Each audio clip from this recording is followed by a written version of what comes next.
विलास शहर में राघव अपनी माँ और उसकी पत्नी सीता के साथ एक सुंदर बड़े घर में रहता था। राघव एक शोरूम का मालिक था और उसकी कमाई भी बहुत अच्छी थी। एक दिन सीमा रसोई घर में खाना बना रही थी कि बाहर से कुछ आवाज आती है। सीमा बाहर देखने जाती है। अंदर उसकी सास चुपके से आकर गैस खुली छोड़ देती है और फिर छिप जाती है। सीमा बड़बड़ाते हुए, कौन है, कौन है, इतना कहकर वो इधर उधर देखती है लेकिन उसे कोई नहीं मिलता।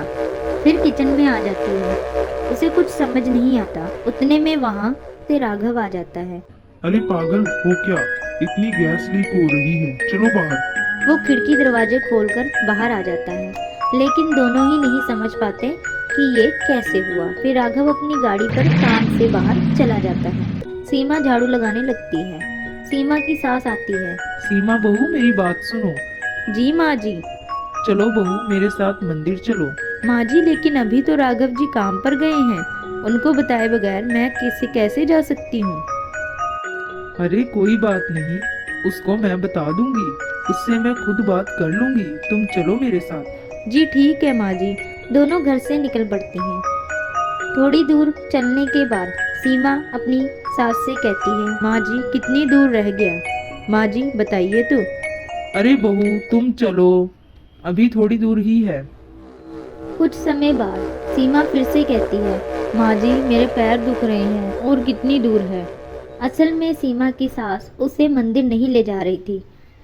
वो कहती है, देखो बहू सामने तालाब के पास ही तो मंदिर है। जैसे ही सीमा आगे जाती है उसकी सास उसे पीछे से पानी में धक्का दे देती है।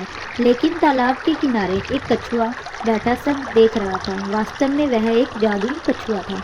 वह सीमा को अपनी शक्ति से वापस जमीन पर खड़ा कर देता है। सीमा बहुत खुश हो जाती है। इधर सास बहुत खुश होती है कि उसने अपना काम कर दिया। जैसे ही राघव उससे पूछता है, माँ सीमा कहाँ है, बताओ मुझे। मुझे नहीं पता कहाँ गई है। लेकिन दरवाजे पर सीमा कुछ सब्जियां लेकर आ जाती है।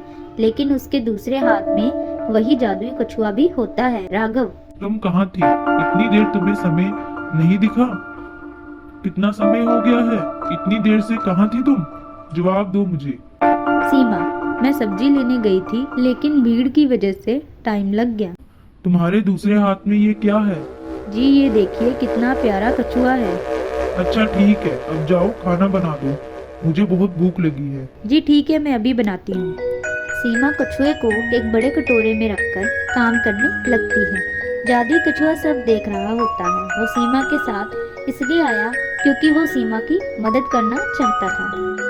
एक दिन सीमा जादुई कछुए के साथ अपने कमरे में बात कर रही होती है कि खिड़की से उसकी सास सब सुन रही होती है लेकिन वो सीमा से कुछ नहीं कहती। शाम को राघव के घर आते ही सीमा की सास, अरे राघव बेटा तुम आ गए।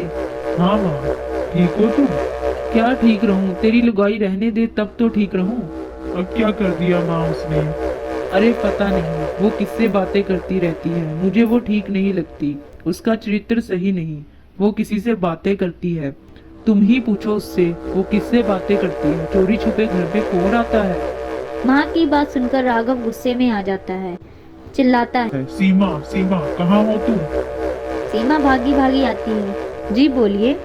ये मैं क्या सुन रहा हूँ, क्या करती रहती हो तुम, चोरी छुपे किससे बातें करती हो, कौन है बताओ मुझे। राघव सीमा को बहुत मारता है लेकिन वो कुछ नहीं बोलती।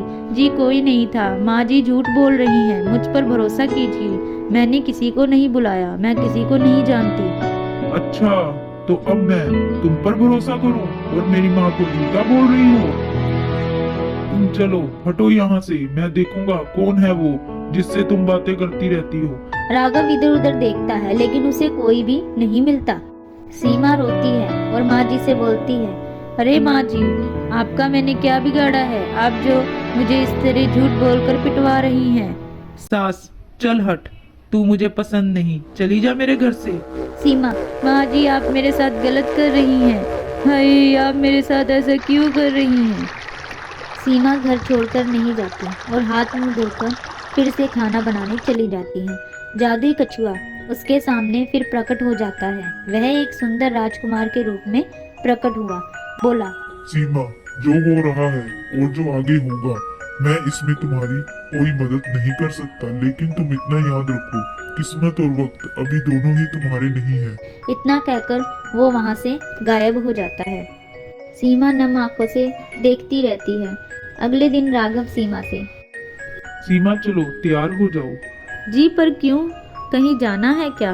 हाँ, अब ज्यादा सवाल जवाब मत करो, चलो चुपचाप। लेकिन रास्ते में जाते समय राघव एक रेस्टोरेंट में अपनी गाड़ी रोक लेता है। राघव सीमा दोनों गाड़ी से उतरते हैं। राघव सीमा को लेकर होटल में आ जाता है। सीमा बोलती है, अजी मुझे टॉयलेट जाना है। अच्छा ठीक है, जाओ। जैसे ही सीमा टॉयलेट की तरफ जाती है, उसकी सास के भेजे गुंडे उसे पकड़ लेते हैं और एक बोरे में बांधकर बाहर ले जाते हैं। किसी को कुछ पता नहीं चलता। राघव कुछ देर बाद सीमा को इधर उधर ढूंढता है, लेकिन उसे सीमा नहीं मिलती। गुंडे सीमा को एक दूर गांव में ले जाकर छोड़ देते हैं। सीमा जैसे ही आसपास देखती है, वो बहुत हैरानी से चलती जाती है। वो एक गली में एक टूटे मकान में पहुंच जाती है। उस मकान में एक बच्चा और एक आदमी होता है। आदमी सीमा को देखकर खुश होता है और गले लगाता है। सीमा, तुम यहाँ कैसे आई? 1 साल हो गया, तुम्हारी कोई खबर नहीं थी, हमें तो लगा बेटी तुम मर गई। वास्तव में वो आदमी सीमा का पिता था। सीमा बोलती है, देखो मेरा बेटा कितना बड़ा हो गया है पिताजी, आपको नहीं पता, मैं आपको सारी कहानी बताती हूँ। सीमा अपने बेटे को गले लगाती है और बोलती है, सॉरी बेटा, मुझे माफ़ कर दो, मैं अब कहीं नहीं जाऊंगी। फिर सीमा अपने पिताजी को सारी सच्चाई बयां करना शुरू करती है। वो सारी बातें अपने पिताजी को बताती है। पिताजी, मैं काम की तलाश में जब शहर गई थी, याद है आपको? तब एक ग्रुप ने मुझे किडनैप कर लिया था। मुझे अकेला बेसहारा देख मुझे पकड़ लिया और उन्होंने मुझे एक आदमी की बीवी बना दिया और वो आदमी मुझे रोज़ मारा पीटा करता था। मैं उस आदमी से बहुत डरती थी, इसलिए मैं उसके सामने चू भी नहीं करती थी। उसके पिता की आंखें ये सब सुनकर भर जाती हैं और वो फूट फूट कर रोने लगता है।